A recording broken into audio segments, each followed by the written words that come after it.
कार्यक्रम की पुण्यार्जक हैं विनम्र सागर देशना परिवार। तभी महाराज बहुत सारी बातें समझा रहे थे। हम तो ये कहें, गर्भपात करने वाले के यहाँ काल सर्प योग जरूर होते हैं। ऐसे योग बन जाते हैं कि उनके जीवन में, पूरे जीवन में सुख शांति कभी भी नहीं हो पाती। ऐसे भी कई लोग हैं। इसलिए इन कार्यों से बचना चाहिए। हो सकता है गर्भ में आने पर न जाने कौन सा जीव है, क्या मालूम वो मुनि हो, क्या मालूम वो आरिका हो, क्या मालूम वो संयमी बन करके अपने जीवन का कल्याण करे। कुछ नहीं कहा जा सकता। इसलिए हम किसी के भविष्य से खिलवाड़ क्यों करें। हम अपने जीवन को संभालें और जीवन को संभाल के हम इन चीजों से बचें। और इन चीजों से बचेंगे तो निश्चित है हमें किसी तरह की परेशानियों का सामना नहीं करना पड़ेगा। वरना कितनी परेशानियां व्यक्ति के जीवन में, व्यक्ति स्वयं समझदार बने और समझदारी से कार्य करे। निश्चित मानिए, तीर्थंकर जब गर्भ में आए हों और उन्हीं के मन में ऐसा आ जाए, लेकिन उन्हीं के मन में ऐसा आ नहीं सकता है। क्यों नहीं आ सकता है? अरे जो अभी आया नहीं है तब उसके घर में रत्न बरस रहे हैं, आएगा तब क्या होगा? अभी तो गर्भ में भी नहीं आया है। आए तो पूर्व गर्भ की प्रक्रिया है। अभी तो गर्भ में आया ही नहीं है। अभी तो गर्भ का समाचार मिला है, तब उसके घर में रत्न बरस रहे हैं। और जब गर्भ में आ जाएगा तब क्या स्थिति बनेगी, कितने आनंद की स्थिति बनेगी। मुझे याद आता है एक जब चिंतन किया तब ये बात पाई। कई लोग ये वाली बात करते हैं कि महाराज पहले अपन 1 करोड़ थे, अब कम हो गए। ऐसी चर्चा करते हैं कि पहले जैनी कितने थे? लगभग 1.25 करोड़ थे, अब कितने हैं? अब 45 लाख हैं। पहले कितने थे? 1.25 करोड़। 45 लाख क्यों हुए? देखिए, आंकड़े देखिए। और 100 साल के बाद जैन समाज का रिजल्ट देखिए। 125 साल के बाद जैन समाज का, 150 साल के बाद रिजल्ट देखिए। हम सभी लोग बड़े हुए हैं।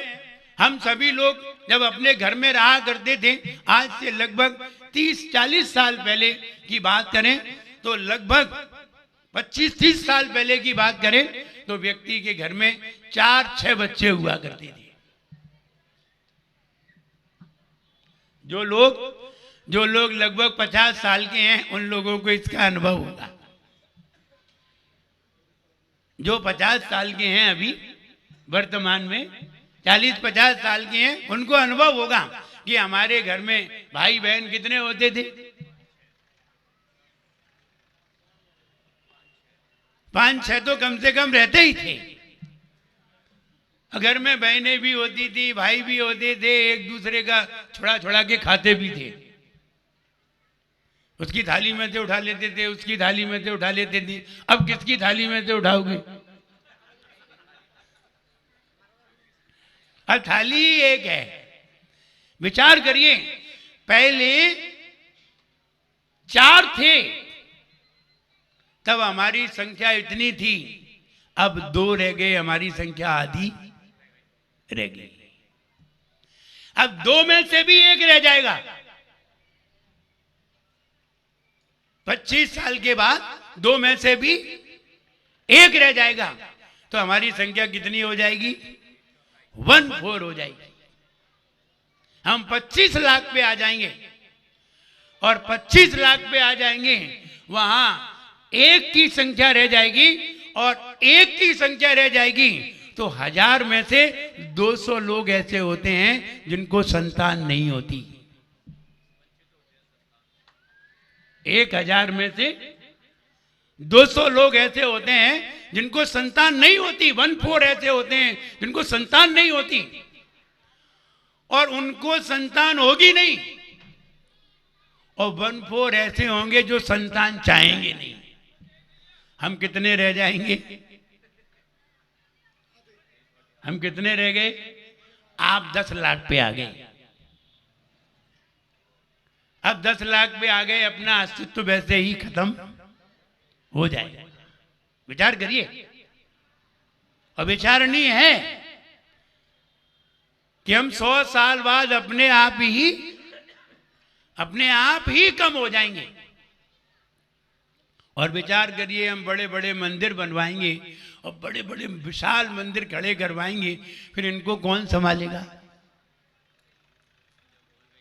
इनको कौन संभालेगा? बनाएंगे अपन और कब्जा करेंगे कोई दूसरे, क्योंकि अपन 10 लाख ही रह जाएंगे। और इस पे विचार करके देखिए, ऐसा नहीं है ये गलत है, सही आंकड़ा है। क्योंकि 40 साल पहले का आंकड़ा कुछ और है, 30 साल पहले का आंकड़ा कुछ और है, और 30 साल बाद का आंकड़ा कुछ और है, और 30 साल बाद कुछ और होगा। ये विचार करिए। और हर बात पे अपन को विचार करना होगा। अगर हम ये विचार नहीं करेंगे तो फिर समझिए, हम इतने बड़े बड़े मंदिर बनवाएंगे, इनका रख रखाव कौन कर पाएगा? विचार करिए, बड़े बड़े मंदिर बने, बड़े बड़े मंदिर के रख रखाव में हम सभी लोगों को पसीना आ जाता है। अभी भी बड़े बड़े मंदिर हैं जो वो अपने पूर्वज बना गए, उनके रख रखाव में पसीना आता है। हम बना करके कैसे रखेंगे? इसलिए हर बात पे विचार करना है। आज गर्भ कल्याण की क्रियाएं हैं, गर्भ कल्याण की क्रियाओं में वो रत्नों की वर्षा हुई और मरु देवी के यहाँ आनंद उत्सव होने लगा। सारे देव आने लगे, देव लोग हर्षाने लगे, देव लोग भी आने लगे वहाँ। और जब ऐसा तांता लग गया तो लोगों ने पूछा आज क्या है? तो पता चला कि आज मिडाकुर में आदिनाथ भगवान के पंचकल्याणक महोत्सव है। और उसमें आज गर्भ कल्याणक मनाया जा रहा है। और ये मिडाकुर नगर अभी तो अयोध्या नगरी है, क्योंकि सारे तीर्थंकरों का जन्म कहाँ होता है? अयोध्या में होता है। अयोध्या में ही क्यों होता है? ये वाला विचार किया? सारे 24 तीर्थंकर का जन्म अयोध्या में होता है। क्यों होता है? क्योंकि अयोध्या भरत क्षेत्र की केंद्र है, सेंटर है। और तीर्थंकरों का जन्म होता है तो सेंटर में होता है, आजू बाजू में नहीं होता। आपको मालूम हो, जब चक्की में आटा पीसा जाता है तो कौन सा गेहूं बचता है? जो सेंटर में होता है। और कौन सा गेहूं पिसता है? जो आजू बाजू में होता है। इसलिए जो उत्तर प्रदेश में जन्म लेंगी, जो मध्य प्रदेश में जन्म लेंगे, वे तो संसार में ही भ्रमण करेंगे, लेकिन जो केंद्र पे रह जाएगा वो बच जाएगा। तो सारे तीर्थंकर, 24 तीर्थंकर अयोध्या में जन्म लेते हैं। आप कहेंगे अभी तो नहीं लिया 24 तीर्थंकरों ने। वो हुंडा अवसर्पणी काल के कारण तीर्थंकरों ने केंद्र में जन्म नहीं लिया, वरना सब फिक्स है। अगले बार 24 तीर्थंकर आएंगे, सारे अयोध्या में जन्म लेंगे और सारे तीर्थंकर सम्मेश शिखर से ही मोक्ष जाएंगे और कहीं से नहीं जाएंगे। ना गिरनार से जाएंगे, ना चंपापुर से जाएंगे, ना कैलाश पर्वत से जाएंगे, ना पावापुर से जाएंगे। सब एक ही जगह से, कहां से? सम्मेश शिखर से। और सारे जन्म कहां लेंगे? अयोध्या में। ना कोई सारनाथ में जन्म लेंगे, ना कोई बनारस में जन्म लेंगे, अब कहीं नहीं लेंगे। ये तो अभी ले लिया, अब नहीं लेंगे। ये हुंडा अवसर्पणी काल था, निकल गया, अब आगे उस सर्पणी काल आएगा, उसमें सारे तीर्थंकर एक ही जगह जन्म लेंगे और एक ही जगह से मोक्ष जाएंगे। अयोध्या में इसलिए जन्म लेते हैं कि भरत क्षेत्र का केंद्र बिंदु है, और सम्मेश शिखर से इसलिए मोक्ष जाते हैं क्योंकि सम्मेश शिखर के पर्वत के नीचे रत्नों का खजाना है। जाएगा रत्नों का, और जिसने सम्यक दर्शन ज्ञान चारित्र जैसे महारत्नों को पाकर अनंत गुण रत्नों को पा लिया हो, वो रत्नों के पहाड़ से मोक्ष जाता है और कहीं से नहीं जाता।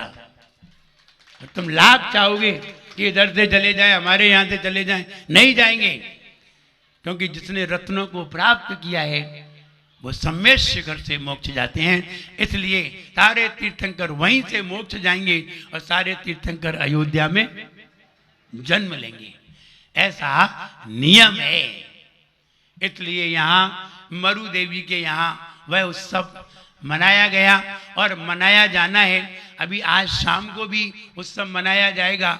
कई लोग कहते हैं महाराज कोई ऐसा आशीर्वाद दो, या कोई ऐसा हमारे यहाँ बहुत परेशानी है, हमारे यहाँ बेटे की शादी हो गई, हम चाहते हैं कि हमारे कुल में कुल दीपक आए। ऐसा कई लोग आके कहते हैं, श्रीफल लेकर के आते हैं, महाराज ऐसा आशीर्वाद दो कि हमारे घर में कोई कुल दीपक आए। समझ रहे? हाँ, ये बातें तो जल्दी समझ में आ जाती है। वो धर्म की गूढ़ बातें समझ में नहीं आए तत्व की, लेकिन ये तो समझ में आ जाती है। कुल दीपक आए, ऐसी भावना करते हैं। उनको कहना है कि जब माता मरु देवी की गोद भराई हो तब आप उनकी गोद भराई जरूर करें। और जो तीर्थंकर की मां की गोद भराई करता है या जो महिलाएं करती हैं, उनकी भी गोद अपने आप ही, ये भावना से सब कार्य होते हैं। इसलिए ऐसी भावना करिए। आज गोद भराई है कि कल? कल।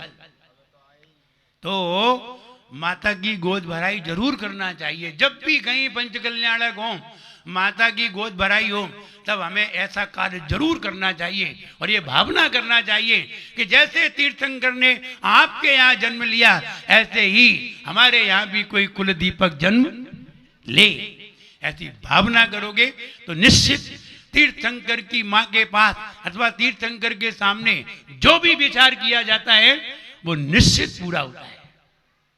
आज नहीं तो कल पूरा जरूर होता है। हमने आज सवेरे बताया था, जो व्यक्ति भगवान का अभिषेक करके, जिनेंद्र भगवान का अभिषेक करके कोई भी भावना भाए जो उसके द्वारा संपन्न भी नहीं हो पा रही हो, अगर ऐसी भी भावना भाएगा तो भी उसकी भावना पूरी हो जाएगी। बिल्कुल पक्के में मानिए। और अगर आप उसके काबिल हैं तो फिर 1 साल में ही पूरी हो जाएगी। और अगर काबिल नहीं है तो धीरे धीरे काबिल बनने में 10 साल भी लग सकते हैं, लेकिन आपकी भावना पूरी जरूर होगी। आप चाहे 10 मंजिल का मकान बनाने की भावना कर लीजिए, 10 मंजिल की, 10 मंजिल मकान मेरा हो, लेकिन उसमें एक बात और कर लेना तो बहुत जल्दी हो जाएगी। आपने 10 मंजिल मकान बनवाने की भावना तो भाई, लेकिन ये तो बताओ आप कितने मंजिल में रहोगे? बताओ कितने मंजिल में रहोगे? 1 मंजिल में। फिर 10 मंजिल किन के लिए बनवा रहे हो? किराए पे उठाने के लिए? तो फिर किसके लिए बनवा रहे हो? किसके लिए बनवा रहे बताओ? शान बताने के लिए? तो फिर किसके लिए बताओ? तो किराए पे उठाना नहीं है, शान दिखाना नहीं है, 1 मंजिल में रहना है, 10 मंजिल काय के लिए? बताओ। हाँ, अगर उसमें ये भावना कर लो, ये भगवान मेरे यहाँ 4 मंजिल 5 मंजिल का मकान हो, हम 3 मंजिल में साधुओं को ठहराएंगे। लाओ हम गारंटी लेते हैं 5 मंजिल का नहीं 10 मंजिल का मकान बन जाएगा, लेकिन मेरे नाम से बनेगा, तुम्हारे लिए नहीं। अगर तुमने ये कहा कि नहीं साधुओं को नहीं, हम अपने लिए कर रहे हैं, तो भगवान कहेंगे कमाओ और बनाओ, हमने तुम्हारा ठेका लिया है। और तुम कहोगे नहीं हम साधुओं के लिए बनवा रहे हैं, तो ईश्वर कहेगा जाओ आशीर्वाद है, बन जाएगा। और उनका बन भी जाता है। मुझे याद आता है बांसवाड़ा की बात बताएं, राजस्थान में बांसवाड़ा जिला, बांसवाड़ा में एक वकील साहब थे, पंकज नाम था उनका, और ज्यादा उम्र नहीं है, बहुत से बहुत 45 साल की उम्र होगी, बिल्कुल लड़का से लगते। हम ये बताएं, उनके मन में एक भावना आई, और उनके मन में ये भावना आई, भगवान आप यहां पधारे, उस समय मेरा आचार्य पद होना था, आप यहां पधारे 70 पीछे के साथ, और किसी के मकान में आपको रुकना पड़ा, क्योंकि हमारे यहां संत भवन नहीं था। मंदिर में जगह थी लेकिन संत भवन नहीं था। एक किसी के मकान बन रहे थे, तो उनके 5 भाई थे, तो पांच मकान थे, 5 फ्लैट थे एक ही कैंपस में, उसमें 70 पीछी रुकी। विचार करिए, जिस मकान में 70 पीछी 15 दिन रुक जाएं, आनंद ही आनंद हो जाए। 70 पीछी एक दिन में 3 बार सामायिक करेंगी, 2 बार प्रतिक्रमण करेंगे, तत्व का उपदेश होगा, शास्त्रों का स्वाध्याय होगा, आराधना होगी, भक्ति होगी, कितना आनंद होगा। तो उसका नाम पंचशील था। तो वहां 70 पीछी जरा जब ठहरी, तो एक व्यक्ति ने, जो हम पंकज वकील का नाम बता रहे हैं, उन्होंने ये भावना भाई, हे भगवान हमें ऐसा आशीर्वाद दो, मेरे पास आए, बोले हमें ऐसा आशीर्वाद दो, हम यहाँ एक संत भवन बनाए। उन्होंने ये नहीं कहा हम अपना मकान बनाए, क्या कहा, संत भवन बनाए। उनका तो मकान था छोटा था, ज्यादा बड़ा नहीं, छोटा सा मकान था, बोले हम यहाँ संत भवन बनाए। नहीं, अच्छा संत भवन बनाना चाहते हो? कोई व्यक्ति कहे महाराज हम आपका भवन बनाना चाहते हैं, तो हम क्या करेंगे? हम क्या करेंगे? तत्काल आशीर्वाद देंगे, तत्काल, देर नहीं लगाएंगे। हमारे लिए बना रहे हैं, दूसरे के लिए बना, वो गए महाराज हम एक अपना मकान बना ले, तो हम क्या कहेंगे? ठीक है आशीर्वाद आशीर्वाद। वो कहें नहीं आपके लिए बना रहे, तो तत्काल। कोई व्यक्ति आए हम मंदिर बना रहे हैं, हम तत्काल खड़े, तैयार खड़े। तो हमने उन्हें आशीर्वाद दिया और उनसे कहा कि तुम्हारा बहुत जल्दी बन जाएगा। एक गड्ढे में उन्होंने जगह ले ली, और आज आप वहां जाइए बांसवाड़ा में, अभी वहां पुलक सागर जी महाराज रुके हुए हैं। वो इतना बढ़िया संत भवन बनाया उन्होंने कि मुझे लगता है पूरे राजस्थान में ऐसा भवन नहीं है। पूरे राजस्थान में ना जयपुर, ना अजमेर, ना बीकानेर, ना जोधपुर, कहीं भी नहीं है। इतने बड़े बड़े नगरों में नहीं है। इतना बढ़िया संत भवन बनाया है कि 100-150 साधु आ जाएं, आराम से रुके।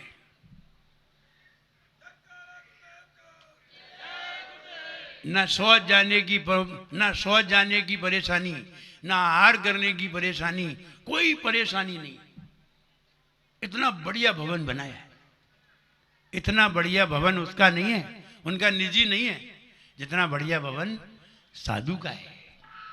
इसलिए वो बनता चला गया, और वहाँ गौशाला भी बनाई, साधुओं का भवन भी बनाया, मंदिर भी, गुरु मंदिर बनाया, बहुत जगह बना ली। तो कहने का मतलब है गुरुओं के लिए अगर भावना भाव 1 साल में पूरी हो जाए, और भावना गुरुओं की भाव उसी में से तुम अपना बना लो, क्या जा रहा है? लेकिन आदमी अपना बनाना चाहता है और गुरुओं के लिए कुछ नहीं करना चाहता। और हम ये बताना चाहते हैं, तुम अगर 100 रुपया भगवान से मांगोगे, तुम भगवान से सिर्फ 100 रुपया मांगो, काहे के लिए? हमें गुरुओं की सेवा करनी है। वो तुम्हें 600 रुपये देगा। कितना दे रहा है? 500 में तुम खाओ, तब भी तुम्हें बुरा लग रहा है। 100 रुपये धर्म में लगाने में बुरे लग रहे हैं, वो तो तुम्हें 500 और दे रहा है एक्स्ट्रा। इसलिए 100 की भावना भाओगे तो कितने देगा? 600। 200 की भावना भाओगे तो 1200। 1 लाख की भावना भाओगे तो 6 लाख, और 10 लाख की भावना भाओगे तो 60 लाख। अब कितने की भावना भाओगे? वो महाराज की नहीं भाने, अपनी भाने। जहां तुमने अपना नाम लिया वहीं उसका ये कथन है, कमाओ और हमारी कोई गारंटी नहीं है। और जहां तुमने मेरा नाम लिया तो 100 के साथ 500 गिफ्ट में मिलेंगे। 500 काय में मिलेंगे? गिफ्ट में। जैसे पत्नी लाते हो तो बहुत सारी चीजें गिफ्ट में आती हैं, केवल पत्नी अकेली थोड़ी आती है, बहुत सारी चीजें लेके आती है। ऐसे ही साधु के लिए मांगोगे,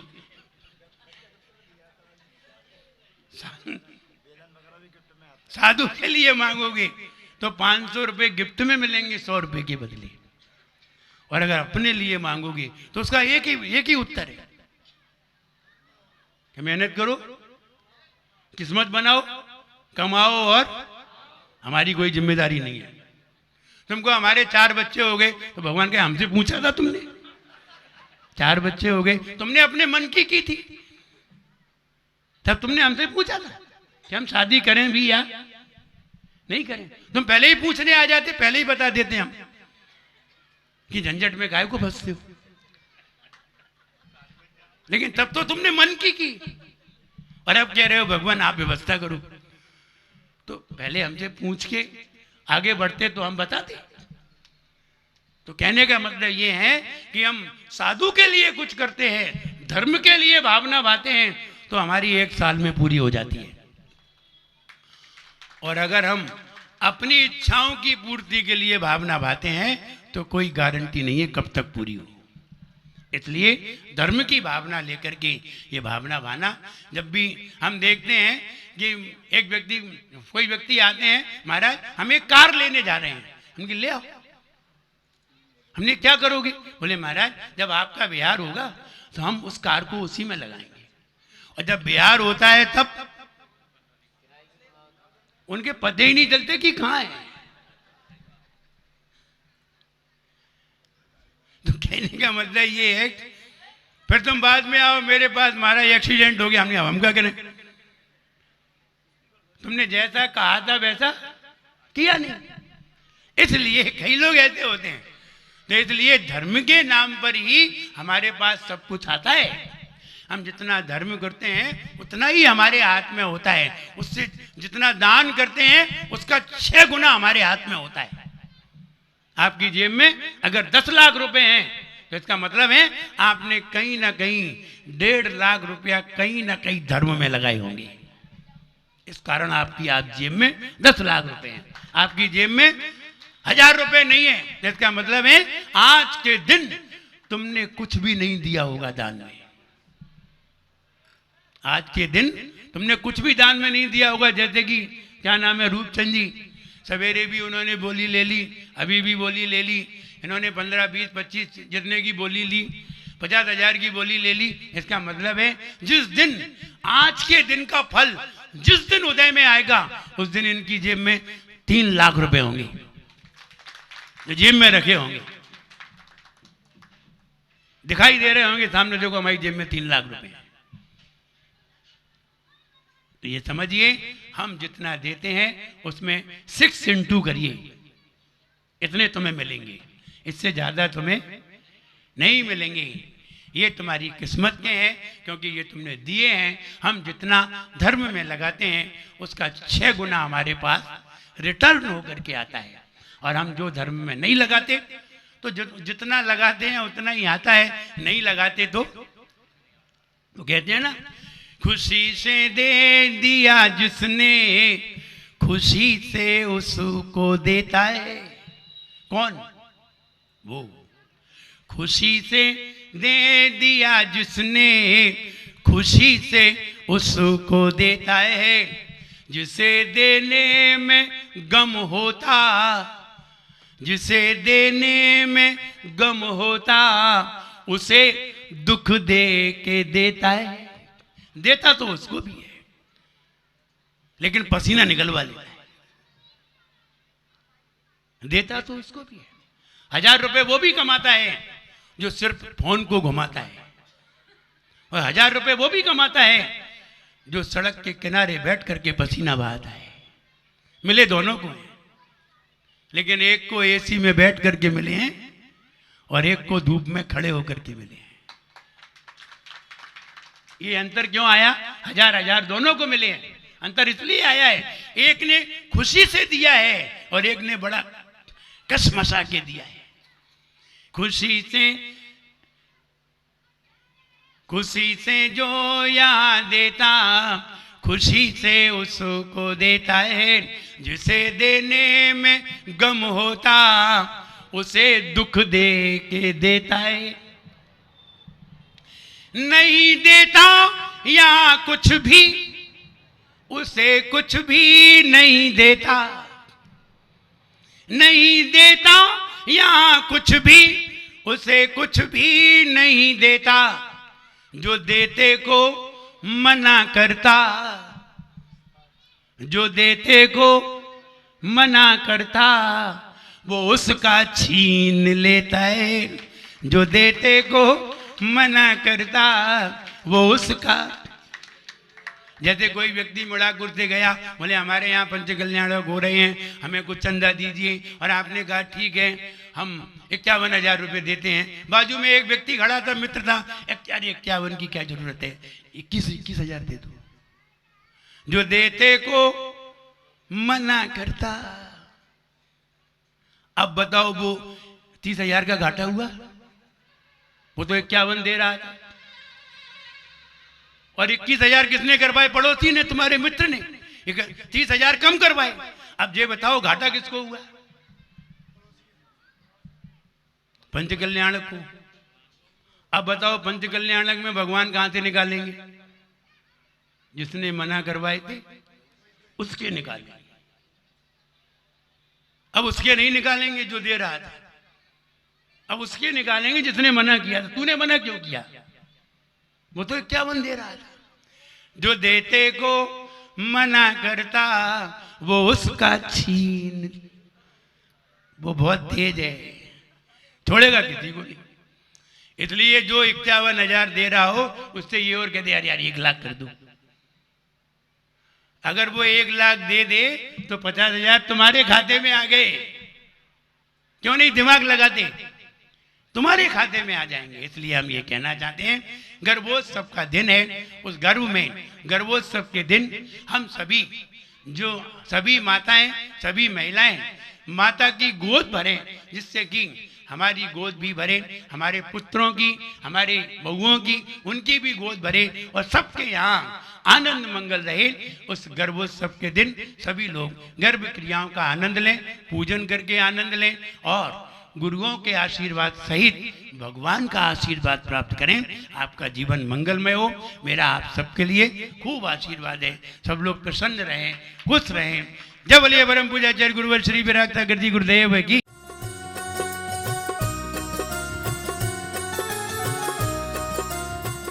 इस कार्यक्रम के पुण्यार्जक थे विनम्र सागर देशना परिवार।